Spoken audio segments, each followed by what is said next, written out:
Welcome to Roomwise. This is episode 5, and we're so glad you're joining us. We're here to help guide hopeful parents, from all over India and really across the globe, through their IVF journey.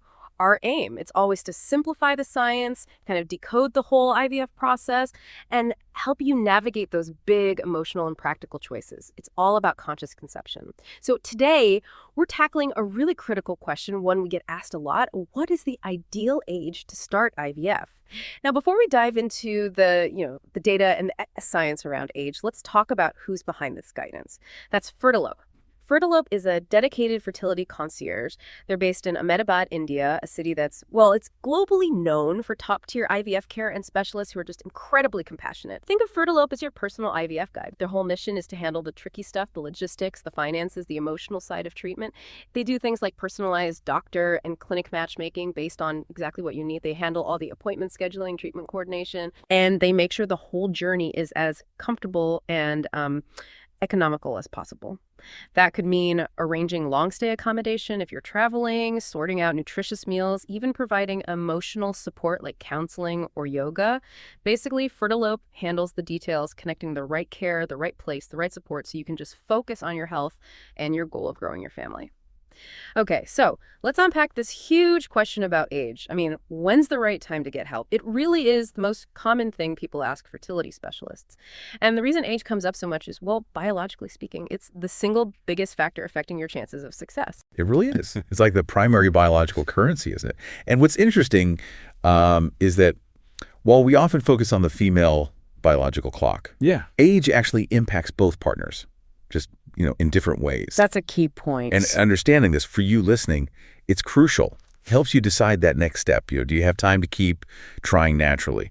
Or do your circumstances maybe point towards seeking advice or even IVF sooner rather than later? Exactly. So let's get into the science of how fertility changes with age. We'll start with women because, honestly, the shift is quite dramatic. You're born with this huge number of eggs, maybe 1 to 2 million. But get this, by the time puberty starts, that number plummets. You're left with only about 300,000 to 400,000. And from that point, the quantity just steadily declines. Now, up to about age 30, your fertility is at its peak. You've got maybe a 20-25% chance of conceiving naturally each cycle. But between 36 and 40, there's a noticeable drop. It falls to maybe 10-15%.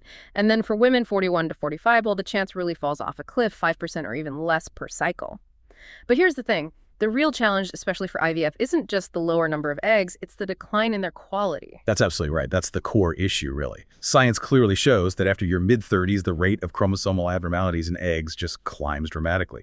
And that's the main reason we see higher miscarriage rates and lower IVF success as women get older. Can you explain a bit more about why the quality drops? Sure. It ties back to the egg's cellular health, specifically the mitochondria, the cell's powerhouses. Yeah. Older eggs tend to have less efficient mitochondria. They just don't have enough energy to properly handle the complex process of cell division after fertilization. This often leads to errors, particularly in how chromosomes line up and separate, causing something called aneuploidy, basically the wrong number of chromosomes in the embryo. That's why that success curve drops so sharply after about age 37. Right, so it's a steep decline for women. But you mentioned men earlier. Men face time limits too, don't they? What should couples know about male age? Yes, absolutely. While men do produce new sperm throughout their lives, which is different from eggs, the quality and motility, how well the sperm move, they do tend to decline. Usually, we see this start after age 40 or 45. We can actually measure a decrease in sperm DNA integrity. Things like DNA fragmentation damage to the sperm's genetic material can definitely impact fertilization rates. And it can also affect the quality and, the viability of the embryos that result. It's a really important factor we have to consider when thinking about the best timing for IVF. Things like smoking or high stress can speed this up too, by the way. That's such an important point. It's not just about one partner. Mm-hmm. Okay, so we've established age is critical, but that leads to the next point. There isn't one single ideal age for IVF that fits everyone, right? It's got to be personal. So what factors kind of personalize this decision for someone? Well, the first thing is simply how long you've been trying to conceive. Generally, doctors suggest seeking a fertility consultation if you're under 35 and you've been trying for 12 months with no success. But, and this is key, once you hit 35, that window shrinks. Specialists usually recommend seeing someone after just 6 months of trying. Time becomes, a much more precious resource in your late 30s. Okay, what else? Underlying fertility issues are a big one.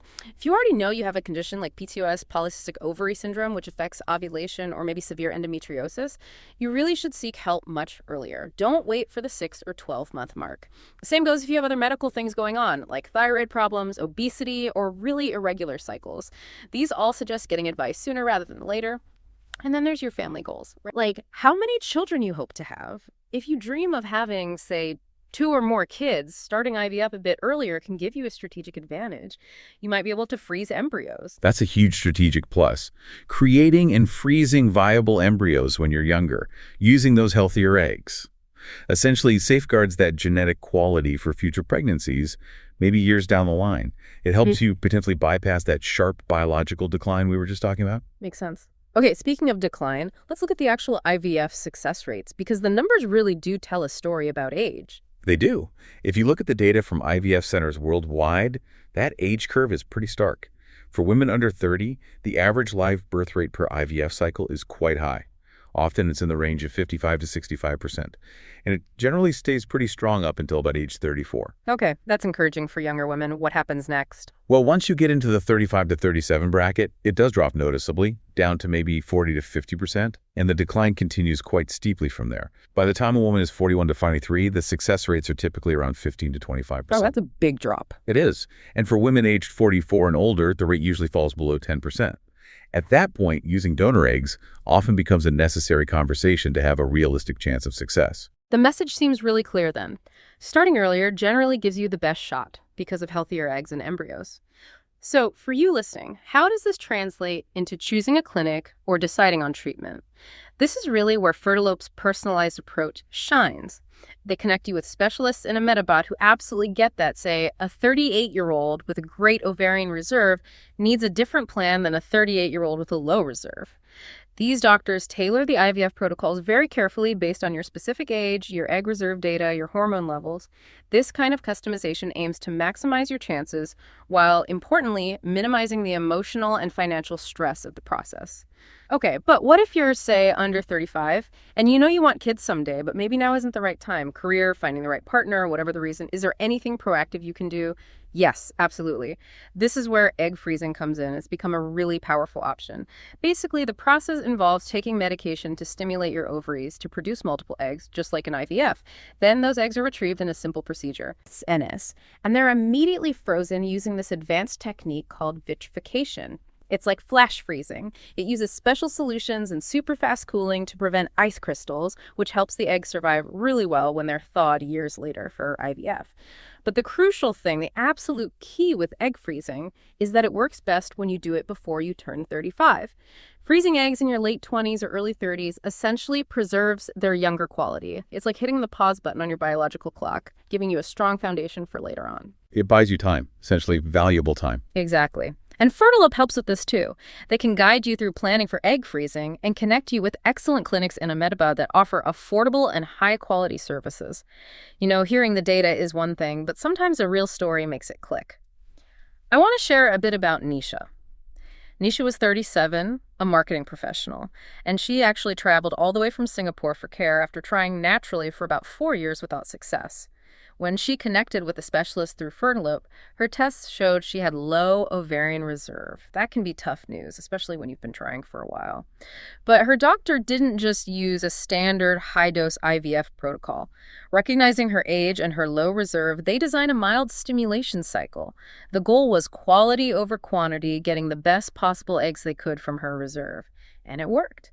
With really careful monitoring and also consistent emotional support from Fertilope's wellness team, including counseling. That support is so vital. It really is.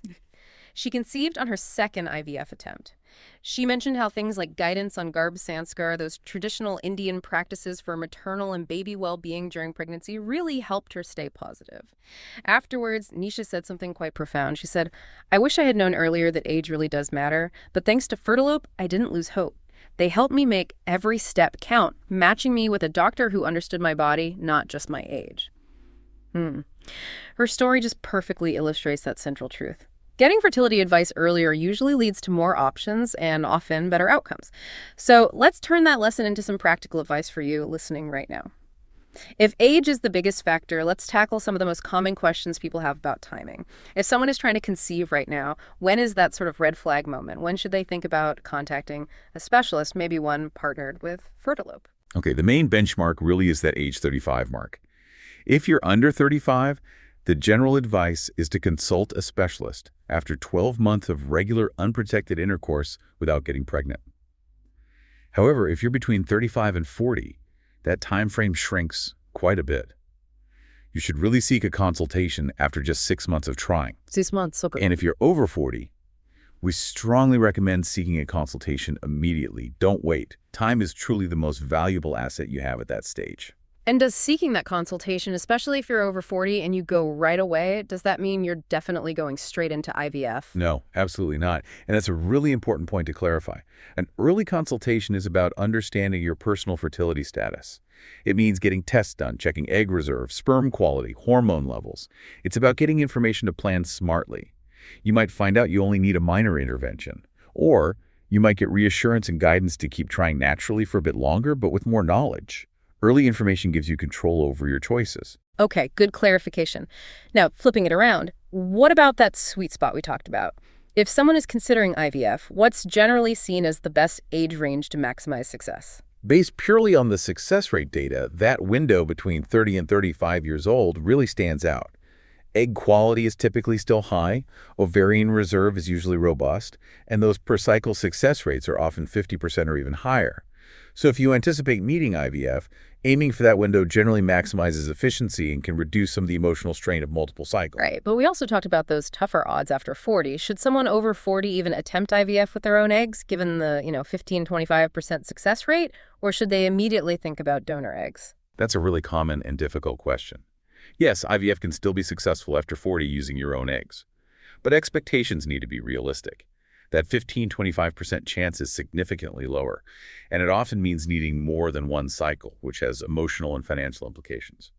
This is usually the age where the conversation about using donor eggs becomes a necessary part of the medical discussion.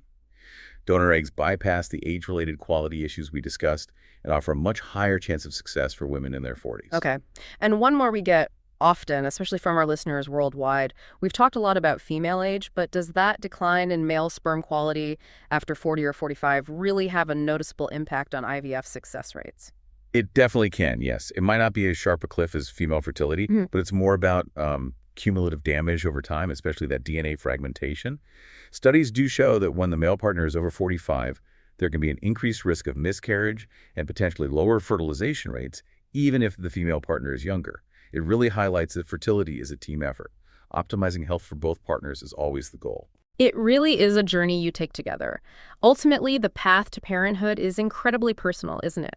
But having the right knowledge definitely empowers that journey, no matter your age or where you're starting from. And that's where Fertilope comes in, making sure your path is personalized, comfortable, economical, and emotionally supported by connecting you to specialized care. We really hope this discussion about age and IVF timing has brought some clarity for you today. Now, just a quick but important reminder. The information we've shared here is for educational purposes. It's absolutely not a substitute for professional medical advice. Please always consult with a certified fertility specialist for recommendations tailored to your unique health situation. And next time on WombWise, we're actually going to continue this important theme. Episode 6 will focus on IVF for couples over 35, what to expect. We'll delve deeper into how the journey changes medically, emotionally, and financially once you cross that key age threshold, and how personalized guidance can help you navigate those changes. Sounds like another essential listen. So if you found today helpful, please do hit that subscribe button wherever you get your podcasts so you don't miss future episodes of WombWise. Also, definitely check out the description box below this episode. We've put together a list of recommended reading books like It Starts with the Egg and the Fertility Code, plus links to useful products like high-quality prenatal vitamins and ovulation test kits. And finally, if you feel you need personalized help right now, whether that's finding the right specialist in Ahmedabad, coordinating appointments, or arranging travel and wellness support, please reach out directly to Fertilope through LinkedIn. They are truly ready to be your guide. Thank you so much for joining us on WombWise. We'll talk to you next time.